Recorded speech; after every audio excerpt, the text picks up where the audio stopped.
pessoal, tudo bem com vocês, meus amores? Bem-vindo a mais um episódio do Pode Sentar, o podcast original da Mies.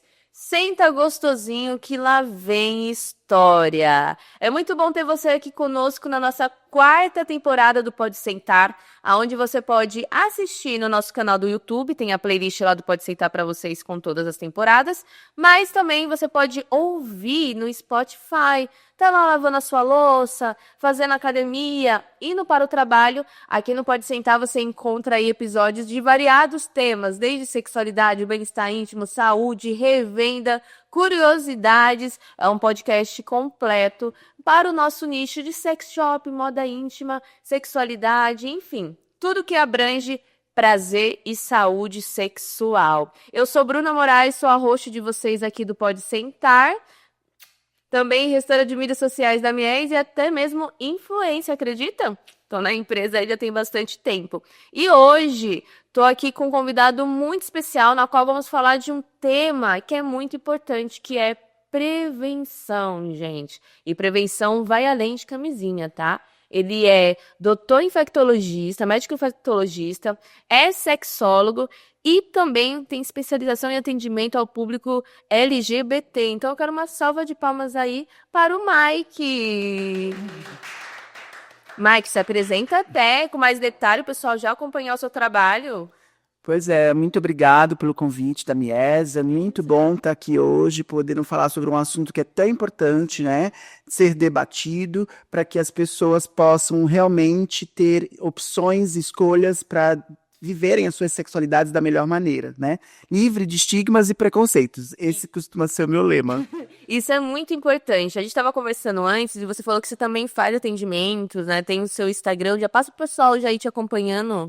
Pois é, então eu sou médico infectologista e desde a minha formação sempre tive voltado, né, ao atendimento de pessoas com ISTs, né, infecções sexualmente transmissíveis, em especial HIV/AIDS.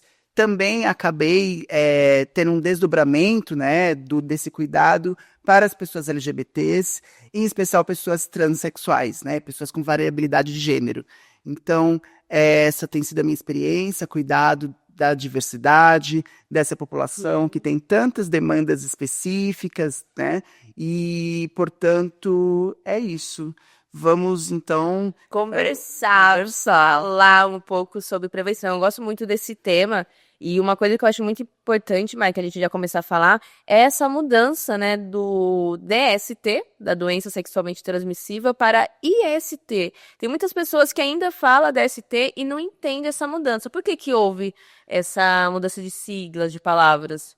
Então, é super bacana a gente falar sobre isso, Bruna, porque, na verdade, tem a ver com a percepção sobre uma infecção, né? Eu gosto de fazer uma analogia a algo que a gente passou bem perto, que foi a epidemia do Covid. Nossa, sim. Todo mundo se lembra que havia uma necessidade do uso de máscaras porque existiam pessoas que, mesmo sem sintomas, sem tosse, sem qualquer sintoma gripal, elas poderiam ser portadoras do vírus e transmitir. Sim. E essas pessoas, de repente, iriam transmitir o vírus para idosos, crianças, que eram população de maior risco.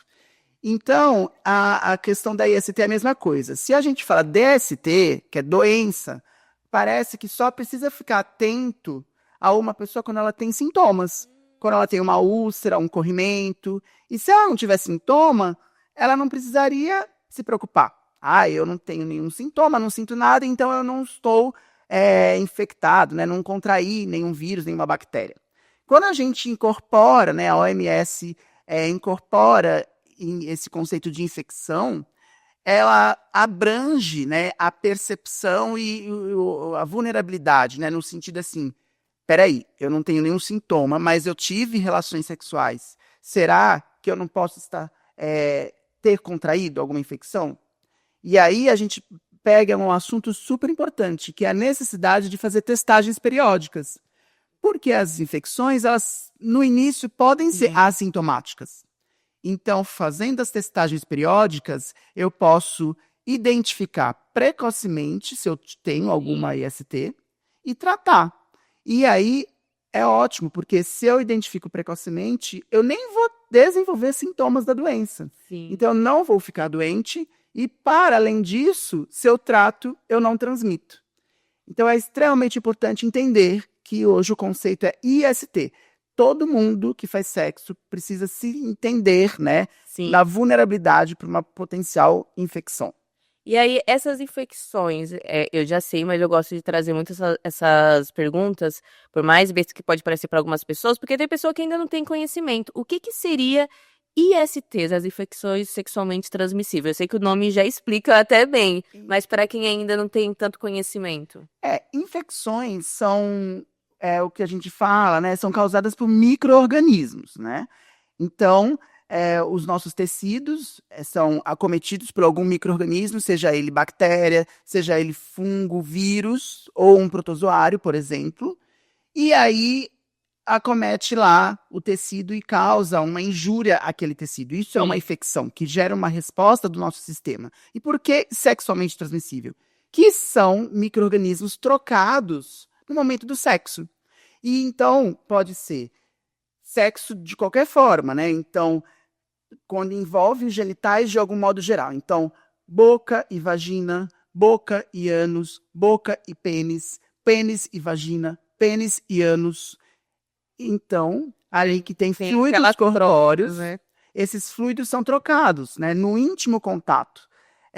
Então, por isso que fala infecções sexualmente transmissíveis. Nesse ato de íntimo contato, pode ocorrer troca de micro-organismos e, eventualmente, esses micro-organismos serem potenciais causadores de doenças. Eu acho até importante que você trouxe aí a questão de o contato íntimo com a boca, porque muitas pessoas ela têm essa ideia que sexo oral não transmite IST, que não é possível você contrair. Então, boca é um órgão sexual? Isso já foi tema por campanha política. Ah, é mesmo? Exato. No que se refere a políticas de saúde para ISTs. E sim, né? A gente sabe que a boca ela tem, né? Faz parte desse arsenal de possibilidades de sentir prazer. Chupa, né, gente? A gente chupa, a gente lambe. Tem terminações nervosas, é uma área sensorial também, né? Sim. E então existem sim infecções mais associadas ao sexo oral. Por exemplo, as infecções que são transmissões por contato, que precisa desse íntimo contato. Então, quando a gente fala, por exemplo, do vírus do HPV, que é aquele vírus que está relacionado àquelas verrugas, né?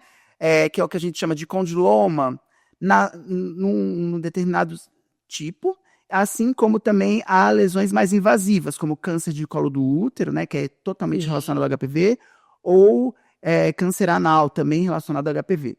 Mas, enfim, é um vírus que ele é carreado pelo contato. Ele fica meio que nas células da derme da nossa pele. Sim.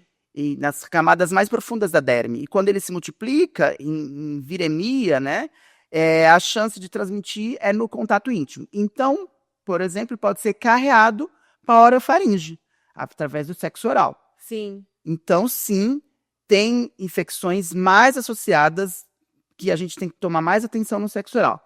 Quando a gente fala, por exemplo, de HIV, a chance de transmissão é mais baixa pelo sexo oral, porque tem uma série de questões que envolvem a transmissão. Eu sempre falo que uma infecção é uma relação entre hospedeiro e agente infeccioso. Uhum. Então, assim, precisa, no que se refere ao HIV no sexo oral, ter uma quebra da barreira mecânica, né? Então a pessoa tem que ter uma lesão na boca, porque o vírus tem que ser inoculado diretamente nessa lesão. Ele tem que ter uma porta de entrada. Uma quebra da barreira da mucosa. Porque, no geral, se a pessoa entrar em contato com o vírus e ela não tiver nenhuma quebra da barreira da mucosa, muito provavelmente as próprias enzimas digestivas da boca e do trato gastrointestinal acabam destruindo o vírus. Então, não é o que a gente se preocupa mais nas transmissões de ISTs pelo sexo oral, o HIV. O risco não é zero. Pode acontecer. Pode acontecer, porque se a pessoa tiver, por exemplo, uma quebra de barreira, a pessoa que está tendo a relação tiver uma viremia muito alta nos seus fluidos corpóreos, pode acontecer. Não é risco zero, mas não é o que mais impacta na transmissão do HIV. Entendi.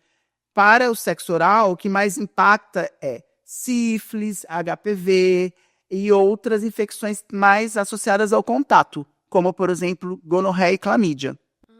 Você trouxe a questão do HPV, até eu vou tirar uma dúvida, aproveitando aquela, deixa eu tirar uma dúvida aqui para que tá com o doutor. O HPV, ele é o principal causador, então, do câncer do útero, do câncer anal e também do câncer de garganta, quando a gente pensa? Ele está associado, sim, a câncer de orofaríngeo. Eu não posso dizer que é a principal causa, porque também tem outras causas, por exemplo, relacionadas ao tabagismo, Sim. enfim, mas ele está associado, sim, ao câncer de orofaríngeo. Então, automaticamente, o HPV ele pode causar o câncer em qualquer região em que ele... Porque o HPV, ele é um vírus que ele, ao acometer aquelas células, né, do tecido ali da derme, ele interfere de algum modo no ciclo de replicação celular. E aí, aquelas células começam a se replicar de forma desestruturada, né? E basicamente o câncer é isso, é uma célula desestruturada que começa a invadir os tecidos e causar lesão, né? Formar um tecido diferente do tecido normal ali daquela região. Sim. E aí vai invadindo as camadas mais profundas, por isso da necessidade de fazer exames periódicos.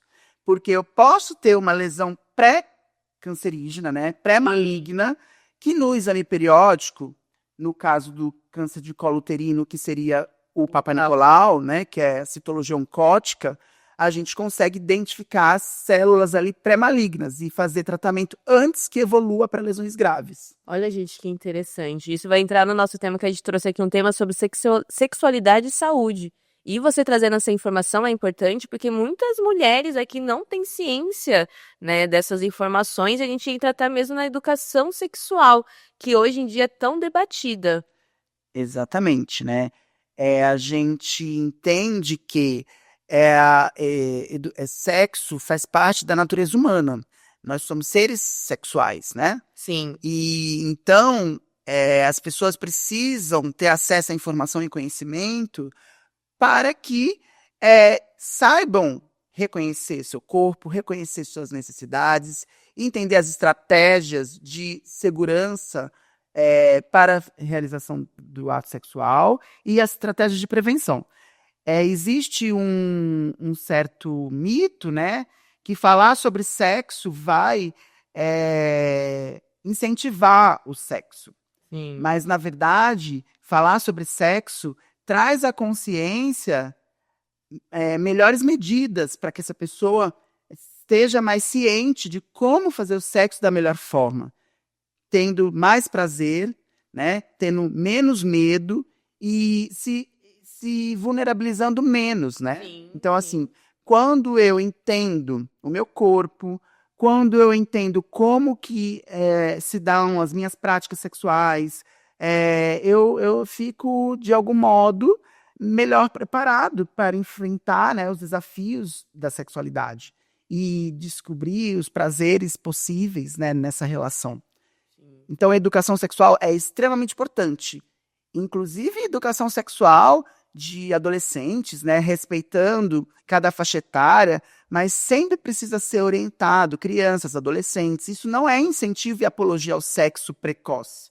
Pelo contrário, com a puberdade, os hormônios, a manifestação dos caracteres sexuais secundários, vai ser natural o desejo pelo sexo.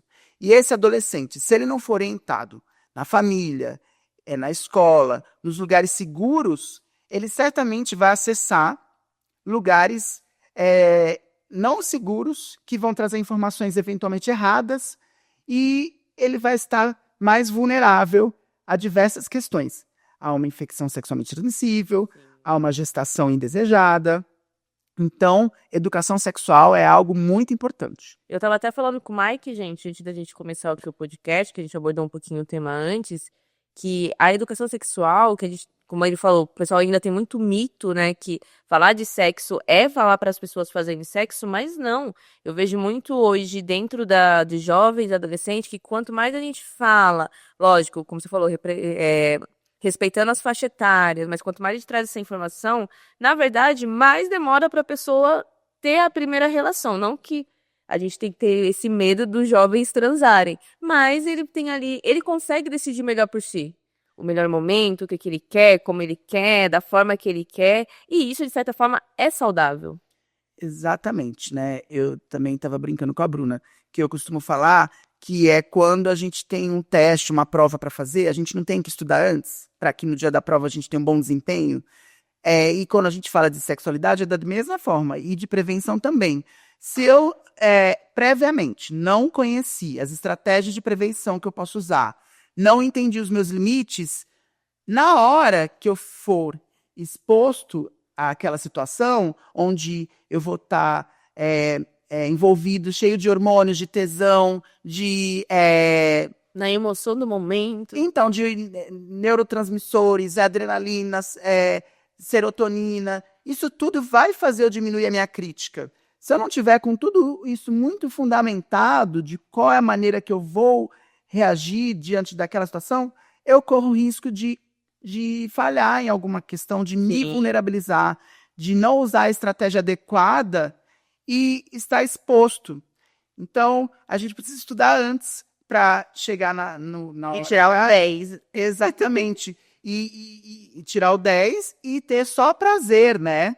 Não ficar depois com medo, inseguro, enfim. Ter algum trauma ali, né? Ter traumas, exatamente, Sim. né? Ainda mais da primeira vez que quem já teve, acho que a maioria das pessoas aqui transam, sabe que a primeira vez, às vezes, pode ser traumática. Eu tenho uns trauminhas da minha primeira vez aí que eu precisei ressignificar, porque a gente não tem informação, a gente não conversa, né? E hoje em dia, mesmo com bastante acesso na palma da mão com o celular, a gente ainda vê um certo tabu com a educação sexual. Como que você avalia essa educação atualmente?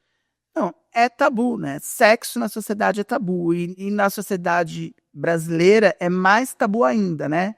A gente tem ainda um certo conservadorismo, né? Extremismo, que afasta as famílias de enxergarem, né, a sexualidade como algo natural. Então, tem que ter uma força-tarefa, assim, conjunta, né? Da escola, na formação das crianças e adolescentes, dos pais, que também precisam ser acolhidos, porque também foram criados nessa cultura do medo. Verdade. Né? E é como a gente já falou, ter medo não é a melhor saída e estratégia para o desenvolvimento de uma sexualidade saudável. A melhor estratégia é informação, acolher as dúvidas, e principalmente nessa fase, né, de adolescência, porque, no geral, o adolescente que não tem abertura para discussão sobre esses assuntos na família, ele vai tentar falar com um amigo dele, que também é adolescente e que também não tem experiência para falar sobre o assunto, ou vai procurar hoje nas redes sociais, talvez, informação que não é da melhor de qualidade. Enfim, vai ser exposto e bombardeado a um tipo de conhecimento, né, que talvez prejudique muito. Então, assim, educação sexual não é apologia ao sexo. Educação sexual é informação, é conhecimento. E sim, apologia a um sexo seguro.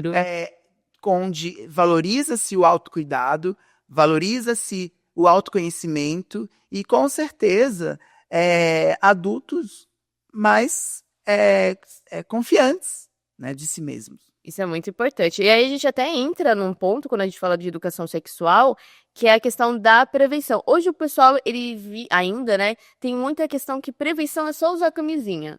Tanto para prevenir gravidez, como para prevenir IST. Mas a gente vai muito além, a gente tem uma mandala aí de prevenção, que tem vários métodos. E aí tem a questão do uso da camisinha, do uso do lubrificante. Quais seriam outras maneiras também de ter essa prevenção? Ah, muito bacana. A Bruna tá dando uma deixa aí pra gente poder falar de algo que tá assim, o que é a menina dos olhos da atualidade, né? A gente vai falar sobre prevenção combinada, né? Porque hoje nós entendemos que existem várias tecnologias de possibilidade de prevenção e que cada pessoa vai usar que se enquadrar melhor para o seu momento de vida, para o seu tipo de prática sexual, né? Então, por exemplo, é diferente falar de prevenção para um adolescente quando a gente fala para uma pessoa idosa. Muda, né? Muda o momento, muda as experiências, né? Por exemplo, será que é fácil falar de uso de preservativo para toda pessoa que tem pênis e é idosa? Não. Né? A gente sabe que tem questões relacionadas, né? Por exemplo, disfunção erétil, falta de prática do uso do preservativo. Então, sabidamente, algumas pessoas não vão acessar essa tecnologia. Então, será que eu não tenho nada para oferecer? Aí é que tá. Acho que com o advento da AIDS, né, lá na década de 80, e esses mais de 42 anos de epidemia, foram importantes para que fossem estudadas possibilidades de prevenção das ISTs. E hoje a gente tem o conhecimento da prevenção combinada. Então, um método é bom, mas se eu associar métodos, é melhor ainda. E outra coisa, um mínimo de prevenção é melhor do que nada de prevenção. Com certeza, a gente assim. Aí a gente lembra da política de redução de danos. Você falou, por exemplo, do lubrificante. Sim. Então, assim, eu posso não usar nenhum outro método da mandala de prevenção, mas a lubrificação é extremamente importante. Sexo tem que ser úmido. Por quê? Com a umidade, né, diminui atrito, porque tem fricção no sexo. Com o atrito, eu posso fazer lesões, microlesões, fissura, sangramento. Eu estou, mais uma vez, quebrando as barreiras de proteção. E isso aumenta o risco de transmitir doenças. Então, o lubrificante, ele diminui atrito e, além de tudo, ele também dilui o micro-organismo, né? Então, se eu tenho uma poça ali de micro-organismo, eu jogo algo que lubrifica, que tem água ali, diminui a superfície de contato. Então, a chance é menor também de infecção. É claro, não é um método que tem proteção alta. 100%. Mas ele é melhor do que não ter nada. Isso é verdade. Então, isso que é prevenção combinada. De repente, para você, minimamente, o uso do lubrificante pode ser uma ferramenta. Outra maneira, eu vou deixar as que estão mais assim, em voga na atualidade para o final. Mas outra maneira, por exemplo, é a gente ter conhecimento das taxas de infecção por cada tipo de relação. Existe já isso calculado, né, pela OMS. Por exemplo, na prática, quando a gente fala de HIV, na prática de sexo, se a gente for avaliar sexo anal, sexo vaginal ou sexo oral, tem uma gradação de risco de transmissão. Sim. A prática que tem maior risco de transmissão para o HIV é o sexo anal sem nenhuma proteção. A pessoa receptiva, né, quem é o passivo, que vai receber, né, ser penetrado, ele tem mais risco de infecção do que todos os outros tipos de sexo. Isso seria pelo fato do ânus não ter lubrificação também, ser algo mais... Exatamente. A lubrificação é menor, tem mais risco de lesão, microlesões e fissuras na prática com atrito. Então, é maior a chance de uma infecção. No caso, quem é o ativo, né, quem penetra o ânus, tem também um risco de infecção, mas já é um pouco menor. Assim, eu vou tentar trazer em números, né? Mas eu vou arredondar, porque os números são meio quebrados. Para cada 10 mil relações anais passivas, a chance de infecção do HIV é em torno aí, arredondando grosseiramente, em torno de 200 infecções para cada 10 mil relações. Entendi. O anal passivo. Agora, para cada 10 mil relações, para o anal ativo, já cai um monte, já vai para em torno de 40. Olha a diferença. Bastante. Bastante. Bastante. E aí, para o sexo vaginal, no caso vaginal receptivo, né, quem é penetrado, para cada 10 mil relações, é em torno de 18 a chance de infecção. Olha como muda. Nossa. E no caso do vaginal ativo, né, quem penetra a vagina, a cada 10 mil relações é em torno de 4 a 8. Então, é muito menor a chance, né? Eu lembro que quando eu fiquei no SEAP, isso me surpreendeu muito, de quem é penetrado ter mais chance do que de quem penetra. Então, e esse conhecimento, ele tem que ser usado de maneira inteligente. Por quê? Por exemplo, não às vezes as pessoas dizem, né, que homens gays, homens que fazem sexo com homens, têm mais infecção por HIV porque são irresponsáveis ou têm maior promiscuidade. Não tem nada a ver, né? Heterossexuais também fazem sexo. Agora, a questão é que o sexo é de maior risco para essa população. E o sexo oral é praticamente desprezível, né? A transmissão do HIV, mas não é zero. Então, também precisa ficar atento, porque se aquela pessoa se infectou através do sexo oral, para ela o risco foi 100%. Foi 100%. E essas informações são importantes porque também são usadas na mandala de prevenção, de algum modo. Se eu sei o risco atrelado à minha prática, eu posso ter como eu diria, um comportamento gerenciado na minha prática. Então, assim, se eu não uso preservativo de modo nenhum, ou nenhum outro método de prevenção, eu posso usar lubrificante, que já reduz, é uma política de redução de danos. Eu posso usar também esse posicionamento. Será que, se eu sei, gente, que basta uma única relação para transmitir, mas se eventualmente eu escolher numa prática, eu tenho o hábito de frequentar uma casa de swing, ou eu vou no parque e tenho práticas sexuais. Será que naquele momento, não estou dizendo para você não ter nenhuma prática. Sim. Você pode e deve, inclusive, associar as tecnologias de prevenção. Mas, enfim, naquele dia eu não estava usando nenhum método de prevenção, eu não tinha camisa, enfim. Será que... E não estou dizendo que você tem que evitar completamente, mas talvez eu tenha que usar o lubrificante, talvez eu evite ter relações de maior risco. Sim. Então, naquele momento, eu vou só masturbar, ou eu vou... Vai usar de outros estímulos. Exatamente, ou eu vou apenas fazer sexo oral, que tem menor risco de transmissão por HIV, e não vou ter uma prática de alto risco, como, por exemplo, o sexo anal receptivo. Sim. Pode ser uma maneira também, né? Para algumas pessoas, talvez isso seja a única informação que a gente possa dar. Gente, olha que interessante. Até o modo que a gente vai transar, isso a gente pode juntar junto com a questão de segurança, de se prevenir. Mas é claro que tem métodos mais seguros. E aí é disso que eu preciso falar, né? E hoje, a menina dos olhos da prevenção é a profilaxia pré-exposição ao HIV. Então, a gente sabe que tem medidas farmacológicas de se prevenir da infecção do HIV.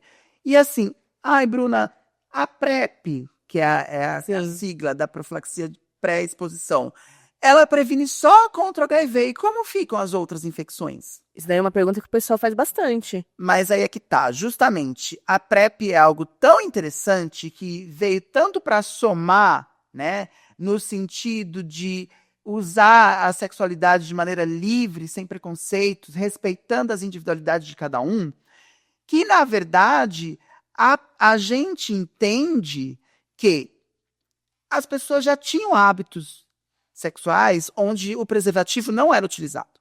Inclusive, isso tem estudos, né?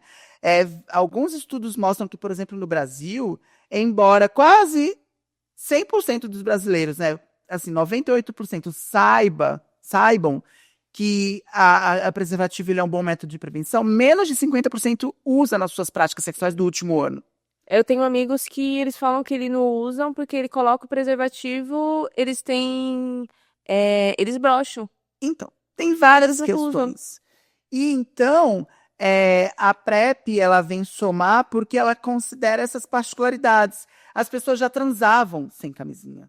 Né? Não há aí um outro mito, né? Sempre que o extremismo tenta dizer, essa política de prevenção favorece, incentiva não o uso da camisinha. Não é verdade. As pessoas já transavam. Inclusive, os estudos de introdução da PrEP, o baseline desses estudos, os voluntários já diziam que não transavam, fazia parte, né, dos critérios de inclusão. É uma coisa, já é uma coisa até, como a gente fala, é algo que, cultural. Exatamente, e no Brasil ainda mais. Então, quando a gente fala de PrEP, é um uso de medicamentos antirretrovirais, né?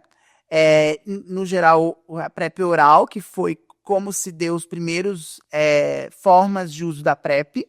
Então, usa-se uma medicação que é um componente com 2 antirretrovirais, que é a entricitabina com tenofovir, que são inibidores análogos de nucleosídeo, né? Eles interferem ali no metabolismo celular, impedindo que o vírus consiga se integrar ao DNA da célula. Por isso que traz prevenção. Porque quando a pessoa ingere, fica biodisponível, né, nos tecidos esse antirretroviral que impede a entrada do vírus na célula. É como se criasse uma barreira na célula. Exatamente, de algum modo sim. Sim. E por isso que ela funciona muito bem. E é assim, os primeiros estudos, né, e resultados desses estudos foram lá de 2010. A introdução veio em 2011 no mundo, né, para a gente conseguir avaliar a vida real, né, porque estudo é uma coisa que nem fora, aí depois, né, avalia na vida real. E no Brasil a PrEP chegou no final de 2017, início de 2018. E então a gente já tem aí um tempão de acompanhamento de uso da PrEP. E o que é interessante é que essa política de prevenção medicamentosa, ela é a única política de saúde pública que, de fato, reduziu o número de novos casos da infecção por HIV. Então, assim, falar uma vida inteira sobre uso de preservativo não foi suficiente para reduzir novos casos. Agora, a PrEP, justamente porque ela entende que, vez ou outra, as pessoas não vão usar preservativo, ela, sim, reduz o número de novos casos, né? E assim, voltando, que eu acho que eu acabei... Que isso, não, é aula, isso aqui é importantíssimo. Voltando para dizer assim, por que, na verdade, ela é uma política que previne contra o HIV, mas indiretamente a gente também acaba prevenindo contra as outras ISTs. Porque quem faz uso da PrEP precisa de um acompanhamento. É um acompanhamento periódico, pelo menos de 4 a 6 meses, indo ao médico, fazendo exames periódicos, e aí é feito investigação de sífilis, de hepatite B, de hepatite C, investigação, eventualmente, de clamídia e gonococo. Então, a pessoa, ela é monitorada a cada 4 meses. E ela recebe informação ali, né? Tipo, então ela tá recebendo informação da PrEP, de prevenção, ela tá com aquela informação fresca na cabeça. Exato, e aí ela é cuidada. Quem antes ia ao médico a cada 4 meses, uma pessoa jovem? Não ia, né? E aí, essa pessoa passava anos sem fazer testagem, sem fazer acompanhamento. Então, a gente já consegue atrelar aí, no segmento da PrEP, uma outra ferramenta importante da mandala de prevenção, que é a testagem periódica. Porque se eu faço testagem periódica e descubro precocemente o que eu tenho, eu vou tratar e aí eu não vou adoecer. E é fantástico, porque além de eu não adoecer, então eu tenho um benefício individual, se eu faço o tratamento, eu também deixo de ser um transmissor. Então, quem trata não transmite.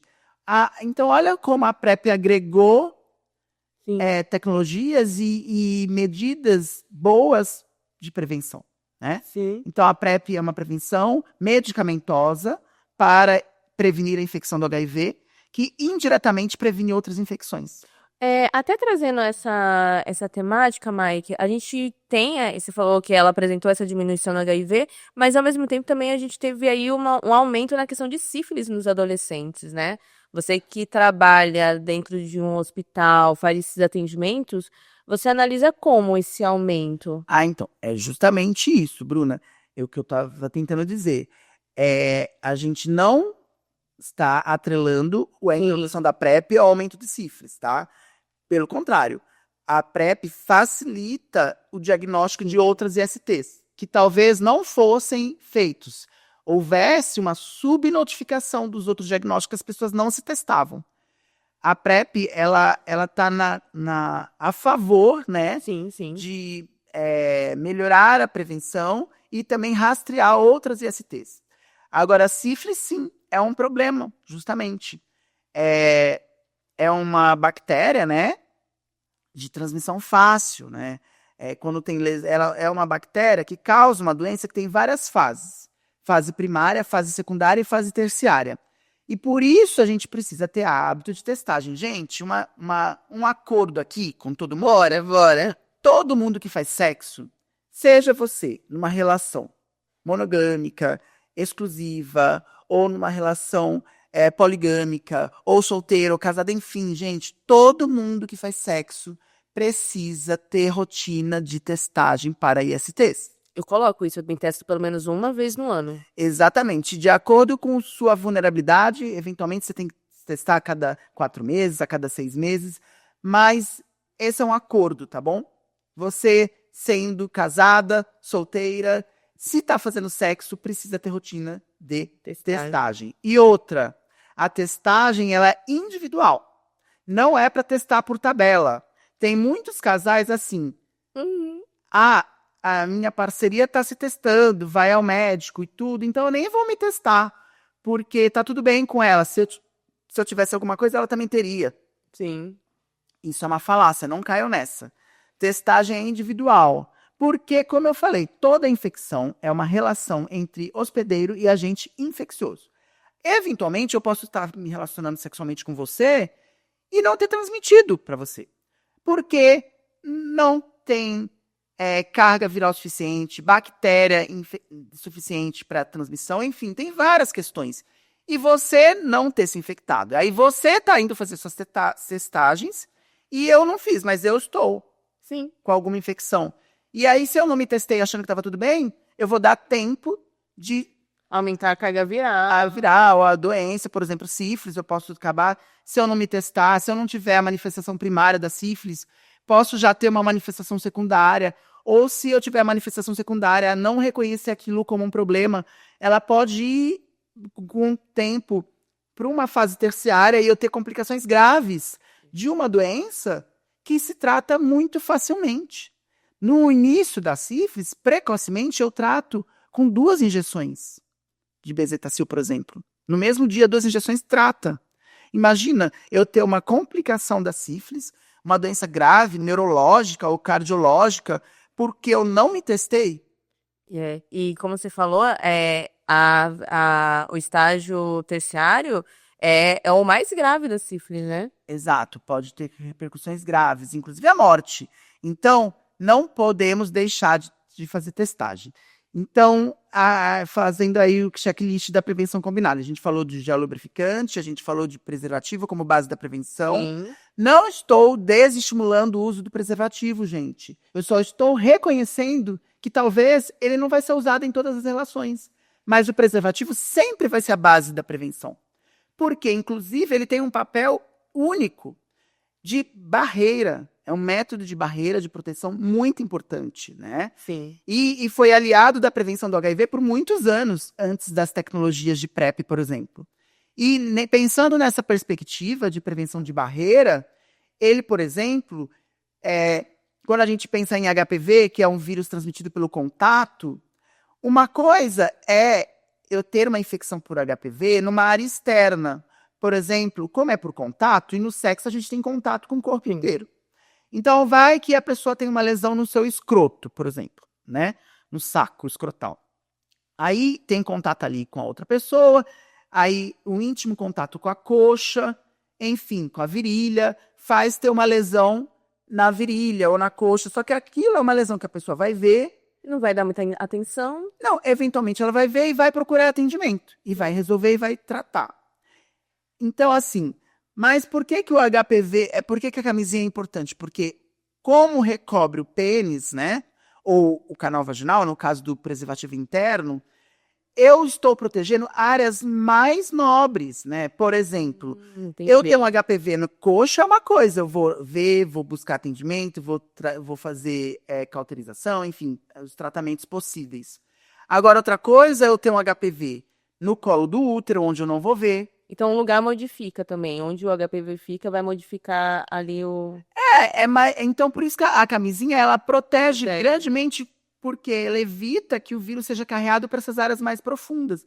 Então, uma coisa é ter HPV no colo do útero, outra é HPV no canal anal. Então, a camisinha tem esse papel de proteger essas áreas mais profundas, com mais risco de doença grave. Então, por exemplo, para o HPV, a camisinha é um bom método de prevenção, assim como a vacinação. Então, de acordo com o micro-organismo, seja HPV, seja sífilis, seja HIV, a gente vai usando aí estratégias da prevenção combinada que combinam mais para esse micro-organismo, entendeu? Entendi. Por isso que é ideal a gente usar todas. Então, Você que tá pra usar, vai usando. vacina, ela é ótima para o HPV, né? Porque, é como eu falei, o sexo, ele envolve muito mais do que a penetração. Então, eu posso estar vulnerável a ter uma infecção que não necessariamente ali com a penetração, mas o íntimo contato, né? A fricção. Ainda mais adolescente que tem muito, né? Não tem a penetração, mas fica naquele contato, naquele roça-roça. Então, e por isso que a vacinação é super importante para algumas STs específicas. E se tem vacina, por que não utilizar, né? Lembrando aí, já que a gente está falando de HPV, no Brasil, a vacinação do HPV, ela é autorizada para crianças e adolescentes, né, de 9 a 14 anos, né? Algumas cidades e municípios já fazem a vacinação até 19 anos, e tem outros públicos específicos, como, por exemplo, usuários de PrEP até 45 anos, pessoas com imunossupressão por alguma doença imunossupressora, por exemplo, quem usa imunobiológico para tratar alguma doença reumatológica, enfim, também podem usar. Então, não deixem de procurar a vacinação do HPV. Essas faixas etárias eu falei na rede pública, mas tem também vacina na rede privada e vale a pena o investimento, porque é uma prevenção. É uma coisa para sua saúde, né? Exatamente. É uma coisa para sua saúde. E como a gente viu aí, o HPV tem essa questão que pode levar ao câncer também. Exatamente, principalmente nas pessoas com vulva. Então, atenção para a vacinação. E é ideal quanto antes, né? Porque existem vários sorotipos de HPV. São quantos no total? Uma vez eu vi que era mais de 200. Mais de 200. Só que os tipos de impacto, né, que são investigados, monitorados e que causam câncer, geralmente são de 4 a 9. Por isso que as vacinas atuais, né, disponíveis, tem uma que é distribuída na rede pública que tem prevenção contra 4 sorotipos e já tem uma vacina na rede privada que previne contra 9 sorotipos. Que legal! É. E aí, mais pra frente, eu espero que a gente tenha depois uma que prevê sobre as 200. Porque isso seria ótimo. Nossa, mas gente, olha que interessante, né? A gente tá falando aqui de ISTs que são as mais conhecidas, vamos dizer assim, mas tem outras também, como por exemplo o... Ai, gente, agora esqueci. HLV? HTLV. HTLV. HTLV realmente não é muito conhecido. É um vírus que ele é meio que primo do HIV, né? Ele causa aí, no geral, quem tem a infecção por HTLV é em torno de 10% das pessoas que acabam apresentando alguma manifestação, alguma doença, tá? Que, no geral, é uma doença neurológica, que a gente é paraparesia espástica tropical, um nome bem grande, por sinal. Que pode causar doenças neurológicas que interferem no sistema motor, enfim. É menor a incidência. É considerado também uma IST. Deve ter um monitoramento importante sobre as gestantes, porque tem uma transmissão vertical, né? Quando fala-se vertical, gente, é transmissão de mãe para filho, seja na gestação, no parto ou no puerpério. Quando fala horizontal, é transmissão de pessoa a pessoa. Então, o HTLV tem esse papel aí, principalmente de monitoramento para gestantes e tudo mais. Transmite através da amamentação. Então, a mãe que identifica HTLV, mesmo que ela não tenha sintomas de doença, ela não vai poder amamentar, tem todo o cuidado específico. Mas realmente não é de maior impacto na população, né? O que tem mais impacto, que a gente sabe, é sífilis. Sim. Que a sífilis congênita, quando é transmitido para o bebê durante a gestação, pode levar até aborto, né? Ou parto prematuro, complicações graves para o bebê. Por isso que a pessoa que gesta, ela precisa de um acompanhamento rigoroso durante esse período de gestação. Porque estamos falando do binômio, né? Pessoa que gesta e bebê. E imagina só, né? Um bebê nascer com complicações de algo que é extremamente evitável, que dá ser tratado, Sim. o rastreado, né? Mas as doenças de maior impacto mesmo, que são mais conhecidas, geralmente realmente é sífilis, HPV, HIV, os corrimentos uretrais, né? A famosa e velha gonorreia, que causa aquele corrimento amarelado, né? Você falou de um jeito que parecia aquela nossa amiga gonorreia, sabe? É porque é bastante antiga, né? Ou clamídia, que também pessoas com vulva pode levar a infecções graves, né? Do trato geniturinário, né? Enfim, do útero, das tubas uterinas, pode ter complicações.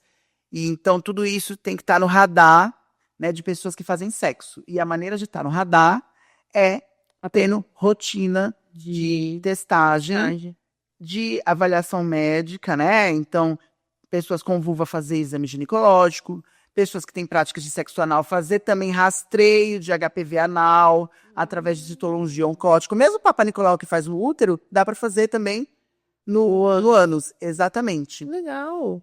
E então, tudo isso precisa de acompanhamento, de rastreio, para que você possa viver da melhor maneira, usando da sua sexualidade só do prazer e não ter o ônus de uma prática de sexo insegura, né? Então, no caso, eu posso chegar no meu gineco, né? Até que eu acredito que seja a dúvida do pessoal de casa, chegar no meu gineco e solicitar todos esses exames a partir de um hemograma completo ou não? Teria algum específico? Ah, então, isso é uma outra coisa. Adorei que você falou isso, porque tem gente que vai ao médico, faz hemograma e acha que tá rastreio para ST é específico, tem que pedir sorologias específicas para HIV, para sífilis, para hepatites, tem que fazer coleta através de coleta de material para rastreio de clamídia e gonococo.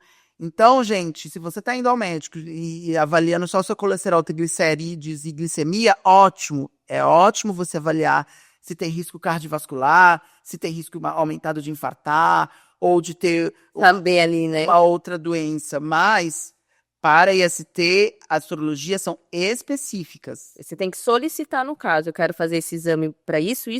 Exatamente. Ou falar para o seu médico que quer fazer um rastreio de infecções sexualmente transmissíveis. Tem que ser específico, porque já me deparei também na prática de atendimento, pessoas falarem, nossa, mas eu fazia exame todo mês. Aliás, todo semestre, enfim, eu ia, mas fez exames específicos, né? Isso me lembra casos de idosos, por exemplo, né? Senhoras idosas que iam ao médico, que faziam acompanhamento do colesterol, da glicemia, do triglicerídeos, da tireoide, enfim.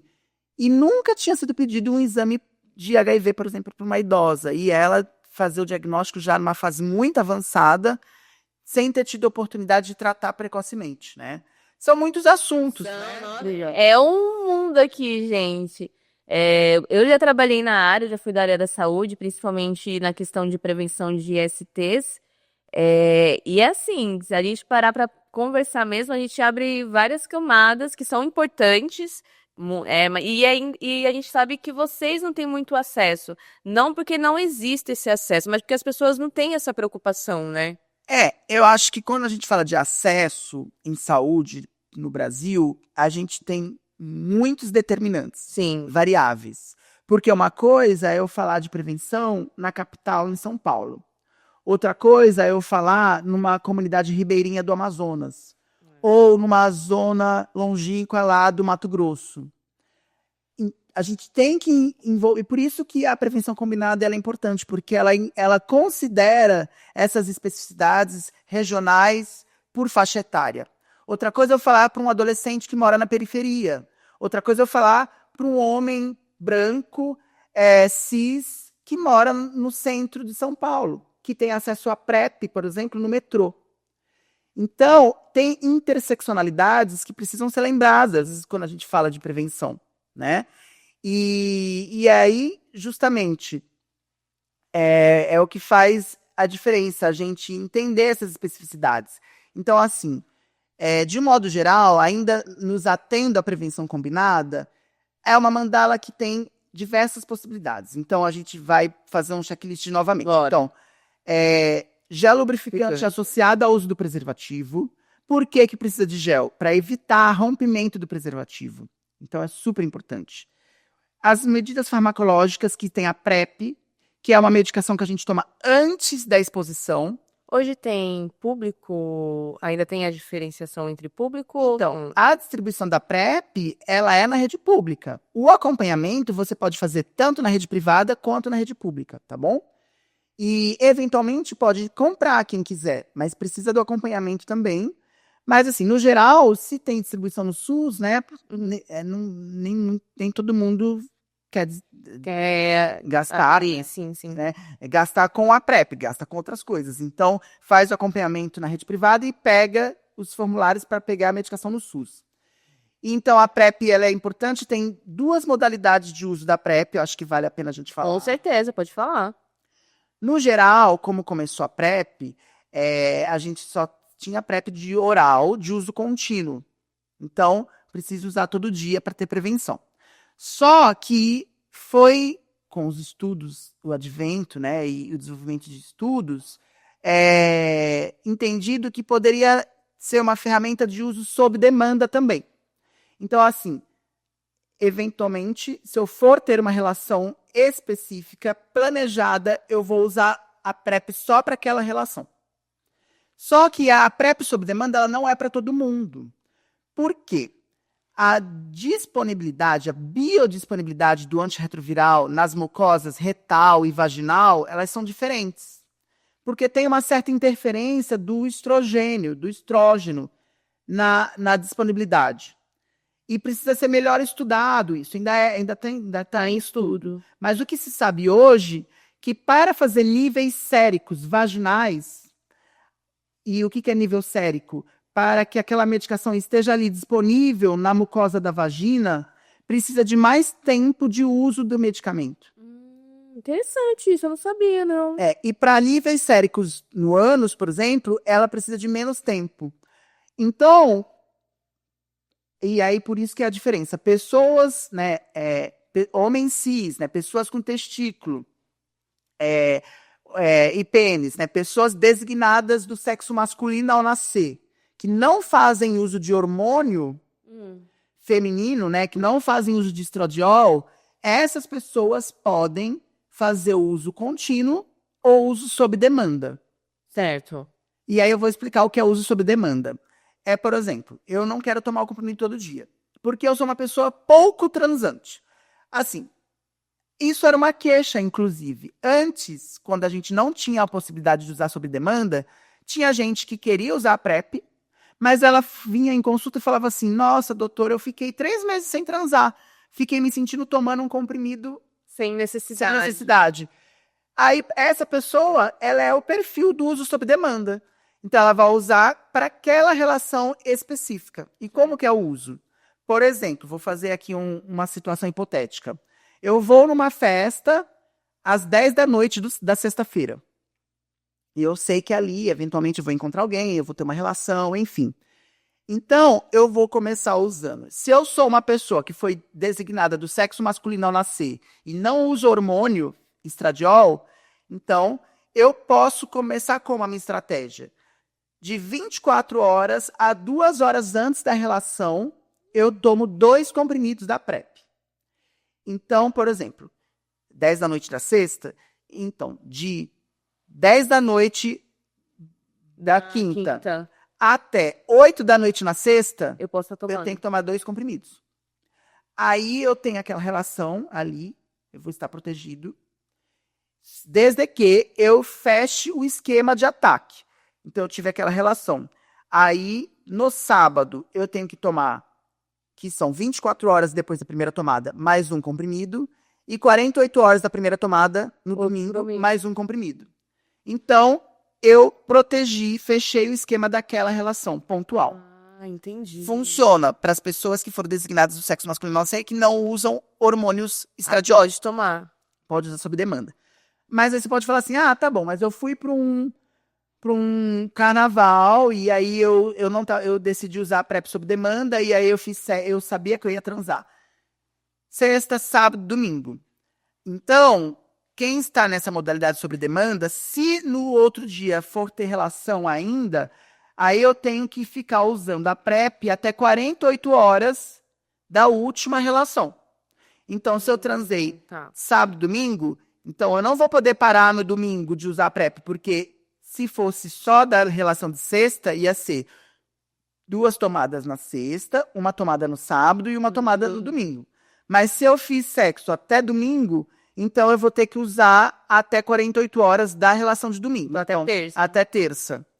Ah, entendi. Isso é sob demanda. Mas aí, por exemplo, não, eu fui pro carnaval, mas voltei super transante, me empolguei, me redescobri, agora eu... Aí não dá para usar sob demanda. Quem tem mais de 2 relações sexuais por semana, perde já, porque aí esse esquema de 2, 1 e 1, ele vai ficar furado, entendeu? Sim. Porque toda hora, aí essa pessoa tem indicação de uso contínuo. Entendi. Nossa, isso é interessante. É interessante. É meio confuso falar assim, né? Mas aí a gente vai tentando esclarecer, assim. Aí usa continuamente quem tem mais de 2 relações. E quem também não consegue planejar suas relações. Porque, assim, eu tenho que tomar pelo menos 2 horas antes. 2 horas antes. Se eu for sair, se eu sou o cara que sai e vai no parque, olha alguém, paquera e vai transar, eu não posso usar sob demanda, que eu não vou ter tido 2 horas de tempo de proteção. Eu só posso usar sob demanda se eu for uma pessoa designada do sexo masculino a nascer e não tiver em uso de hormônio feminino, e se eu conseguir planejar minhas relações com pelo menos 2 horas, e se eu tenho, no máximo, 2 relações por semana.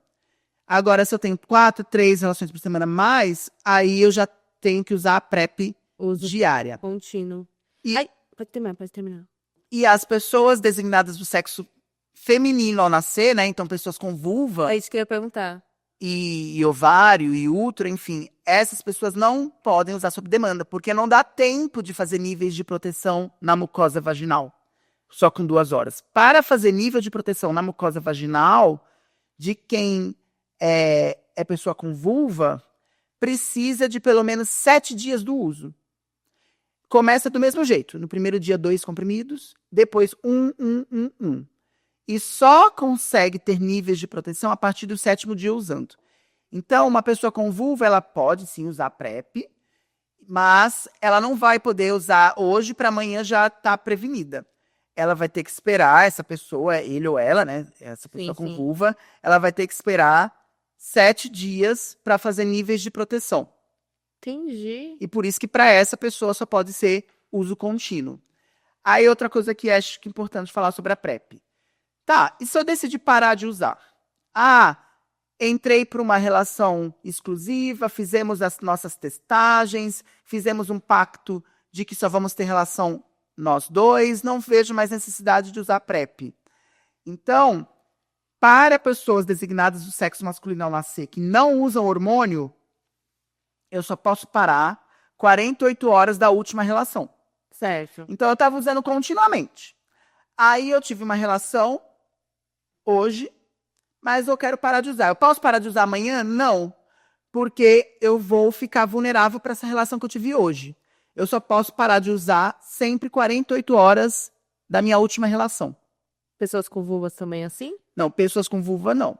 Pessoas com vulva, elas só podem parar de usar 7 dias após a última relação.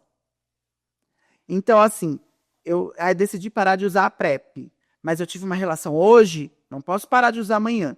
Eu ainda tenho que ficar usando por 7 dias desde a minha última relação. Entendi. Por conta dessa questão da biodisponibilidade do antirretroviral nas mucosas, que são diferentes. Na mucosa renal para a mucosa vaginal.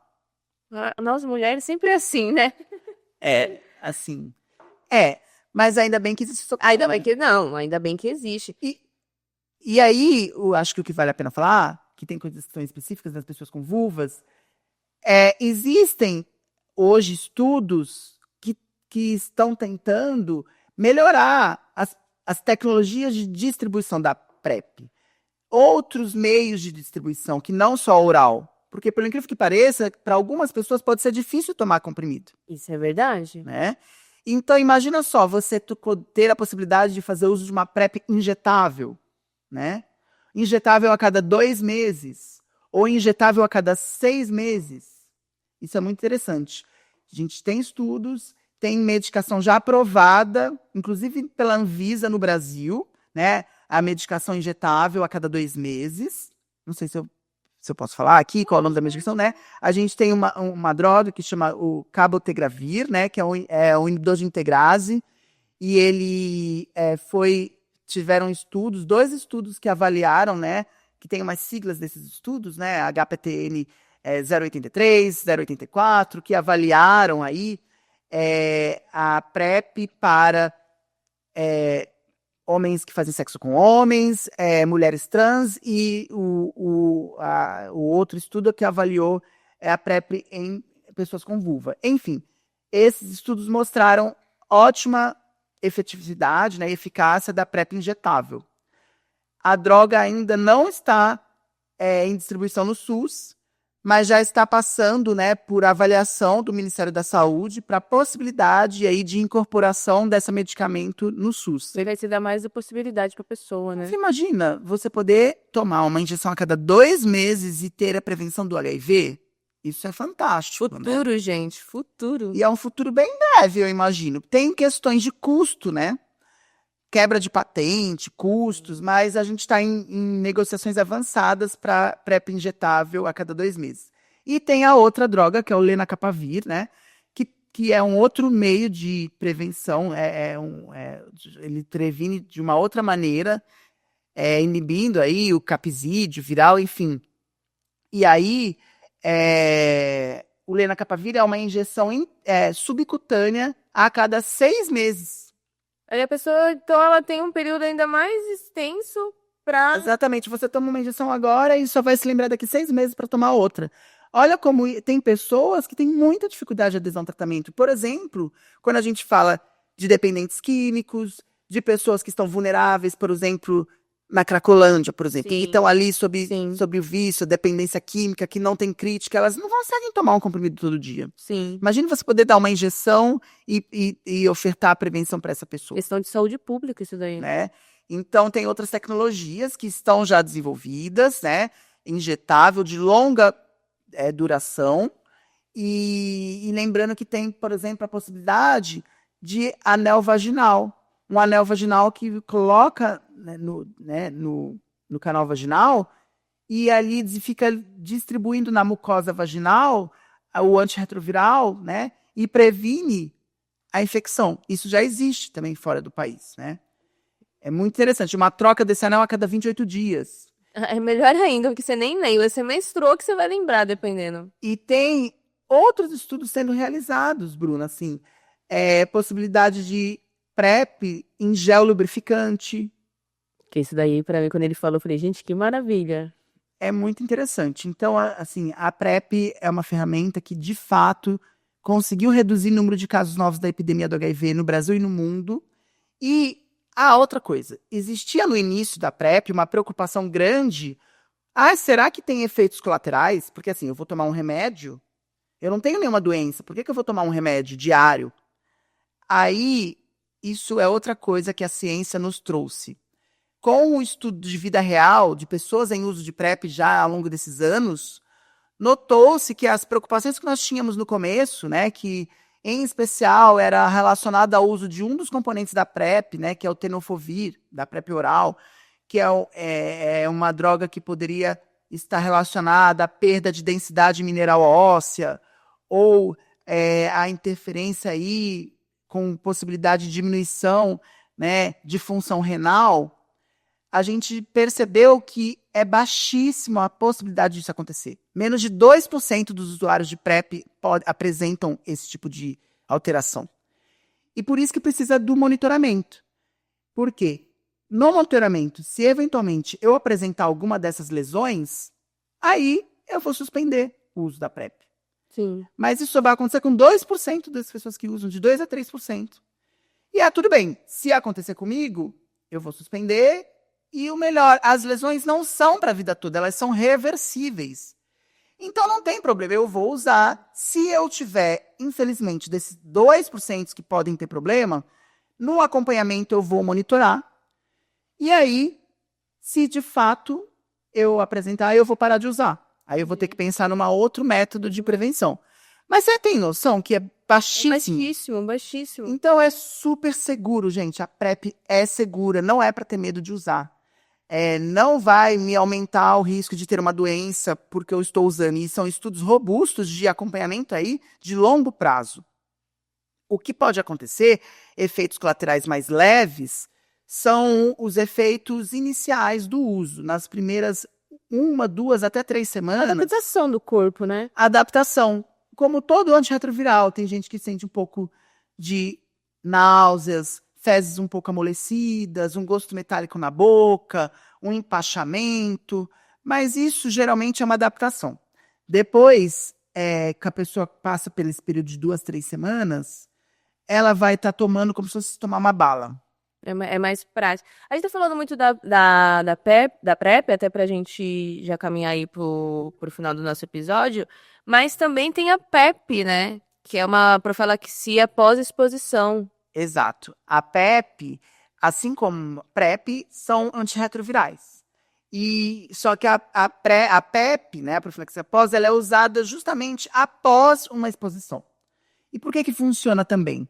Porque são drogas que inibem, né, impedem a entrada do vírus na célula, impedem a integração do vírus no DNA celular. Só que é uma droga um pouco mais potente, inclusive precisa de 3 antirretrovirais, porque precisa aumentar os níveis séricos rapidamente e precisa de uma droga de alta barreira genética, porque a pessoa já foi exposta, né? Ela não estava ali com níveis séricos protetores nas suas mucosas. E aí, então, ela precisa atingir níveis séricos protetores rápido para evitar que o vírus consiga se integrar. E funciona por isso, porque assim que o vírus chega numa mucosa, ele é apresentado ali ele tem uma afinidade pelas nossas células da imunidade, em especial pelos linfócitos CD4, células da imunidade. E aí, ele tem um período para ser apresentado para essas células. E esse período pode levar até 72 horas, da hora que ele chega na mucosa até entrar e ser integrado ao DNA. Por isso que a PEP funciona. Se eu aumentar rapidamente os níveis séricos de antirretroviral na mucosa, eu impeço que o vírus entre e integre ao DNA da célula, né? Então é importante que eu use o quanto antes, idealmente nas primeiras 24 horas, mas os estudos mostram benefício até 72 horas. Depois de 72 horas não tem benefício, porque se tiver que entrar o vírus, já entrou. E depois que ele se integra ao DNA, a gente ainda não tem como tirar, né? E é justamente isso. A gente tem tratamento hoje do vírus, e ótimo, tratamentos excelentes para quem tem infecção por HIV, de drogas que são mais toleráveis, menos tóxicas e que fazem inibir a replicação do retrovírus rapidamente, né? Em poucos meses, elevando a qualidade de vida dessa pessoa, porque qual que é o mecanismo de adoecimento? Por que o vírus ele causa doença? E por que a gente tem que lembrar que é diferente infecção por HIV de doença AIDS? Porque quando a pessoa contrai a infecção, né, quando esse vírus consegue entrar no seu DNA e a partir dali dá informação para aquela célula começar a produzir mais vírus, essa pessoa ainda não tem nenhum problema. É porque a doença se dá pela perda de linfócitos CD4. E a perda de linfócitos de proteção, ela ocorre ao longo de alguns meses ou anos, porque o vírus vai ali se multiplicando e destruindo linfócitos, se multiplicando e destruindo linfócitos. E então, naquele momento, essa pessoa não vai ter nenhuma doença, porque as doenças ocorrem porque a imunidade fica muito baixa. Então, ela é acometida por doenças oportunistas, que se oportunam de uma imunidade extremamente baixa.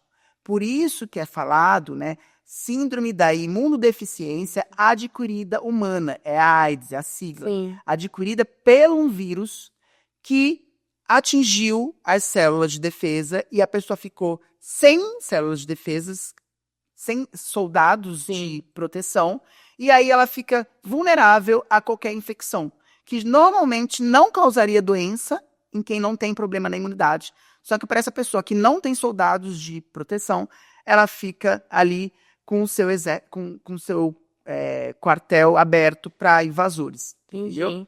Então, quando chega nessa fase, é a doença AIDS, né?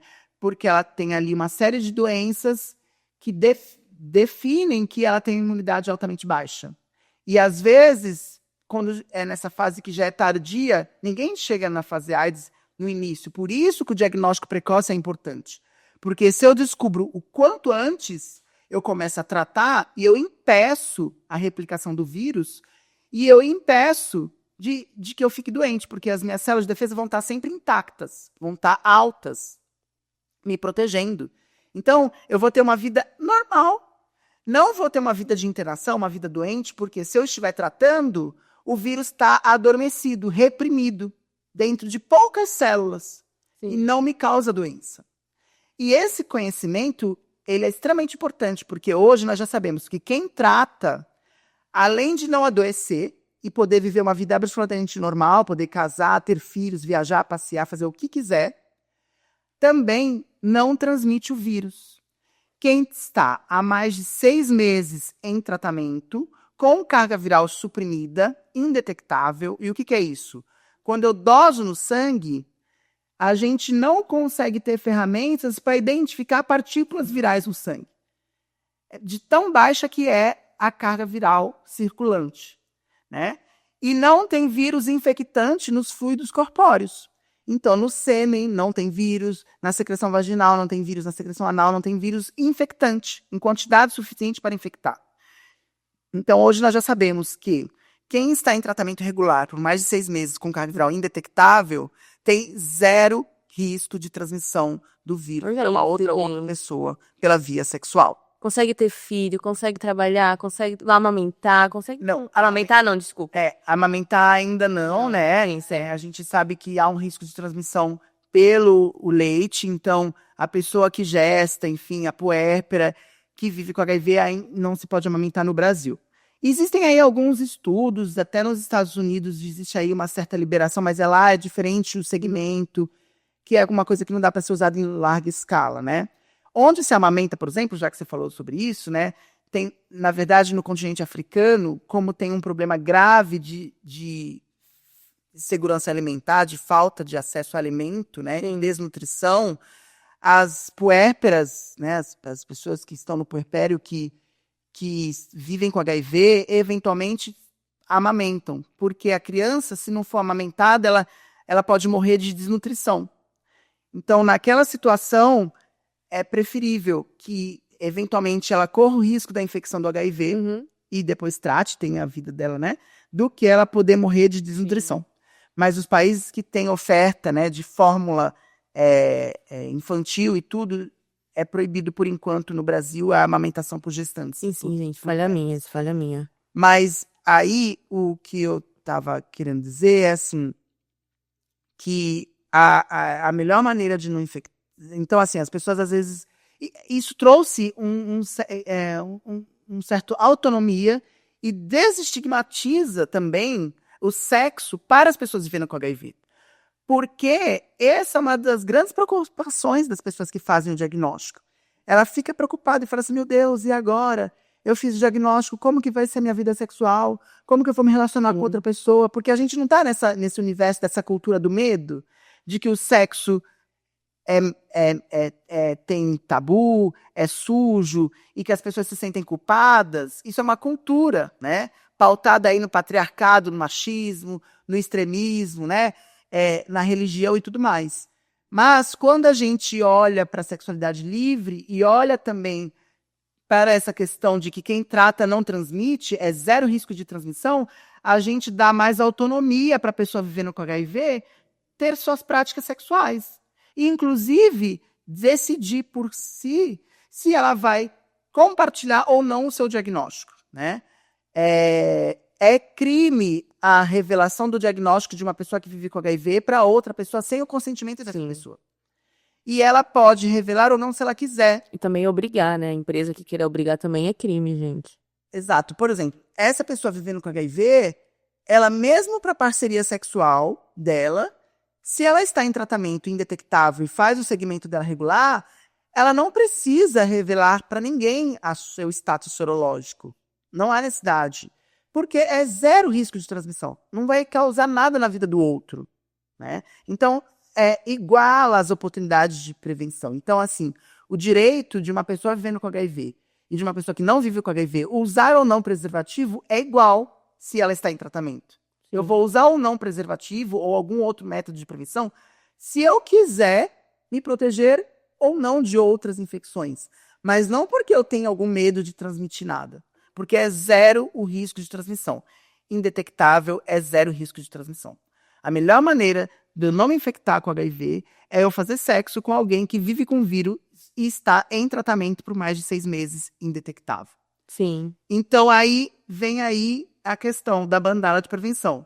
Tratar também é uma ferramenta, porque quem trata não transmite. Vocês viram que são vários métodos de prevenção que, como o Mike falou no começo, dá para usar individual, dá para usar em combinações, né? Dependendo da sua vida, dependendo do momento que você está experienciando, está vivendo. O importante, gente, é se prevenir. O importante é a gente ter todas essas informações hoje, né, em larga escala, para a gente atingir mais pessoas ter acesso, tanto quem pode conviver com o vírus, como quem não está convivendo com o vírus no momento, mas que aí vai ter esses métodos, na verdade, para estar se prevenindo. Sim, e eu acho que a gente agora se deu uma outra deixa para a gente falar de prevenção de outras DSTs. Também. Existe hoje já uma ferramenta que é conhecida, que no Brasil ainda não foi instituída como política de saúde pública, mas que existem estudos internacionais que já mostram a efetividade na prevenção. O uso de doxiciclina, que é um antibiótico, né, na prevenção em especial, de clamídia e de sífilis, com índices de proteção que chegam em torno de 64%. Então, assim, como que é usado? É uma prevenção pós-exposição. Se eu tive uma relação que potencial vulnerabilidade para infecção de clamídia e de sífilis, eu tenho até 72 horas daquela relação para usar 2 comprimidos de doxiciclina e que isso me previne contra a infecção de clamídia e sífilis. Aí, por que o Brasil ainda não trouxe isso como política? Porque os estudos comprovam a efetividade da prevenção, da redução de infecção. Mas, como é um antibiótico, e o antibiótico ele pode estar atrelado no uso indiscriminado à resistência bacteriana, e, eventualmente, ocorrer o risco de um dia a gente perder essa opção terapêutica da doxiciclina como tratamento, precisa ser estudado um pouco mais de cautela. Se, a longo prazo, essa droga não vai trazer nenhum risco de perda de opção terapêutica ou de alta resistência bacteriana. Então, acho que o Ministério está ali ainda um pouco decidindo, né, cauteloso na liberação dessa droga como um uso de larga escala. Sim. Mas que ela previne, sim. Ela previne. Então, para algumas pessoas, está sendo recomendado. Agora, talvez, se eu for usar essa droga toda semana, ou mais de uma vez por semana, aí a gente não consegue exatamente dizer se não vai ter um risco de resistência bacteriana. Por isso que tem que ser um uso com cautela e seguido, orientado, e não indiscriminado, tá bom? Acho que vale o alerta, né? Porque algumas pessoas têm criticado, porque já sabendo que a PrEP, a doxipep, aliás, ela tem benefício, por que ainda não se tem isso como política? Mas talvez seja aí tá no estudo, tá na porta, né? Tá ali, é necessário, até porque a gente tá falando de saúde, então tem que ter realmente esse cuidado antes. E é isso, no geral é isso, Bruna. A gente precisa sempre de estudos, de incentivo aos estudos, né? Porque, assim, vacinas de prevenção ao HIV, de repente, né? Nossa, seria ótimo. Já soubemos que tiveram estudos de vacina que não tiveram boas respostas, os resultados não foram bons. De prevenção às outras ISTs, né? A gente sabe que, por exemplo, recentemente, aliás, na verdade, já há algum tempo se sabe, mas como política de saúde, né? Na Inglaterra, essa semana o NIS inglês, né? Ele trouxe essa possibilidade, né? De usar a vacina da meningite B como uma proteção cruzada para a infecção por gonorreia. Porque tanto o meningo o Neisseria meningitis, né, o que causa meningite B, quanto o Neisseria gonococo, eles são diplococos gram-negativos. Então, ali tem uma certa semelhança na estrutura da bactéria. Então, tomando a vacina da meningite B, tem aí um certo grau de proteção cruzado para a gonorreia. Então, assim, tem várias descobertas, né, e possibilidades. Então, assim, vacinar são opções, né? Então, vacina da meningo B, vacina da hepatite A, da hepatite B, do HPV. E todo mundo precisa conhecer e ter acesso, né, a essas possibilidades. Sim, e é bom lembrar, me corrija se eu estiver errada, mas todos os tratamentos que a gente falou aqui, eles são disponibilizados pelo SUS gratuitamente? HIV, sífilis? O tratamento, no geral, do HIV, ele é atrelado ao SUS, né, a distribuição do medicamento. A pessoa pode até fazer o segmento na rede privada. Assim, tem muitas pessoas que não querem fazer o segmento no SUS, ficam com medo de serem descobertas, porque ainda se sentem angustiadas diante do diagnóstico de HIV. Eu costumo dizer que a angústia ela está relacionada ao não conhecimento e à falta de informação. Porque a gente viveu um momento da epidemia do HIV lá nos primórdios, na década de 80, que realmente não tinha tratamento. As pessoas morriam, né, por não terem acesso ao tratamento. Então, isso gerou um pânico social. Inclusive, antes da descoberta do vírus, né, não se sabia nem como transmitia, né? Então, as pessoas ficavam com medo de tocar umas às outras, não sabia qual era o meio de transmissão. E isso ainda reverbera nos dias de hoje. Tem gente que acha que se tocar numa outra pessoa, se beijar.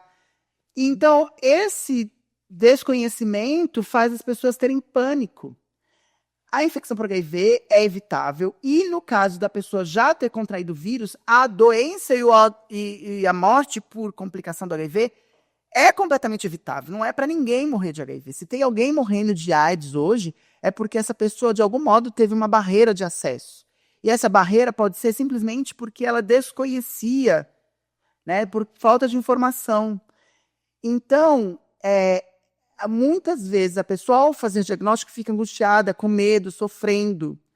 Mas procura o serviço de saúde. Os serviços, eles têm, sim, maneira de proporcionar sigilo. Esse sigilo é assegurado por lei até o momento que você vai se sentir seguro para lidar com essa nova condição de vida de uma maneira tranquila, entendendo que o HIV não te define, né? É apenas uma infecção que vai ser tratada e você vai continuar vivendo absolutamente bem, independente do vírus. Mas para isso você precisa de conhecimento, ser acolhido. Esse acolhimento acontece no SUS, mas também tem pessoas que preferem fazer o segmento na rede privada. E isso pode ser feito com um infectologista da rede privada, ter o acompanhamento, né? Pode ser feito com o Mike. Pois, e o importante é isso, né? Você descobrir quem te acolhe, quem entende as suas especificidades, quem não trata o sexo como culpa. O sexo, na verdade, tem que ser livre, sem culpas. Ele precisa trazer prazer, né? Autonomia, autoconhecimento e não medo e sofrimento. É isso então, hein, gente. Mike, para quem quiser te procurar, tá assistindo esse podcast, quer se consultar com você, quer tirar dúvida, ou quer até me seguir nas redes sociais, quais são os canais?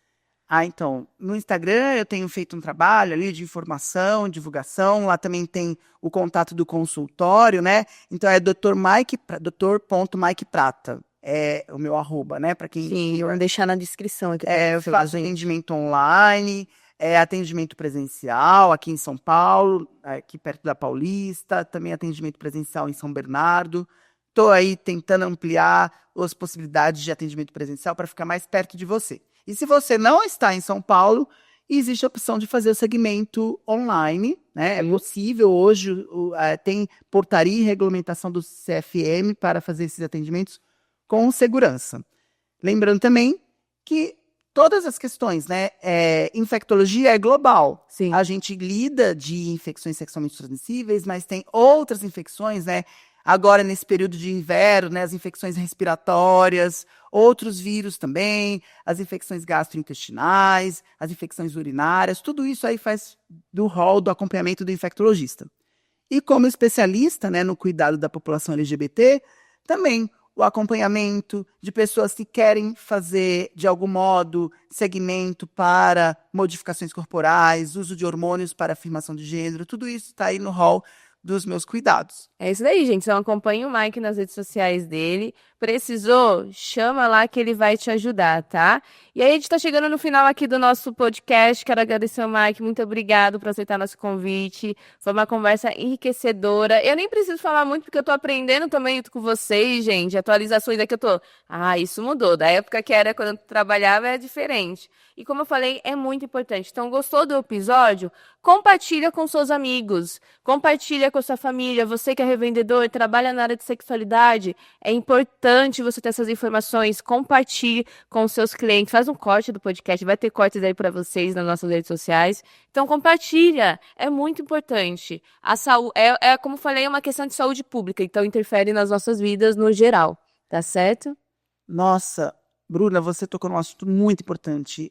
Quem é revendedor, quem trabalha com produtos eróticos, a Mies está de parabéns com esse projeto, porque é a base, Sim. É quem está de frente, lidando no tete-a-tete com as pessoas que vão tirar dúvidas, que ao comprar produtos, elas vão ter questionamentos. E é ali a oportunidade de prevenção. Você que é revendedor, entenda que você é um instrumento de informação e de saúde pública. Sim. E é importante dar informação de qualidade, né? Falar sobre o uso do preservativo, as diversas possibilidades do uso do preservativo interno, do preservativo externo, falar do gel lubrificante, as suas possibilidades.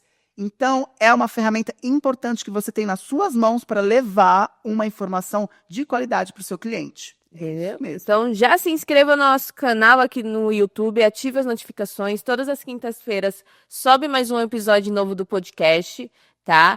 Também escute e siga o podcast, Pode Sentar lá no Spotify. E claro, acompanhe a Mies em todas as outras mídias sociais, Instagram, Twitter, TikTok, e-mail, tá em tudo, gente. Tá em tudo, tá bom? Então é isso, meu povo. Muito, muito obrigada por acompanhar esse episódio. Mike, obrigada mais uma vez. E a gente se encontra no próximo. Tem algum recado antes de finalizar? Se quiser, é o seu momento. O recado é justamente isso. Faça sexo da melhor maneira, usando todas as ferramentas da prevenção combinada. Com certeza vai ter uma ferramenta que se encaixa no seu momento de vida, na sua história, e você vai elevar o seu sexo a prazeres inimagináveis, sem medo e sem preconceito. É isso, gente. Um beijo e até o próximo episódio. Tchau.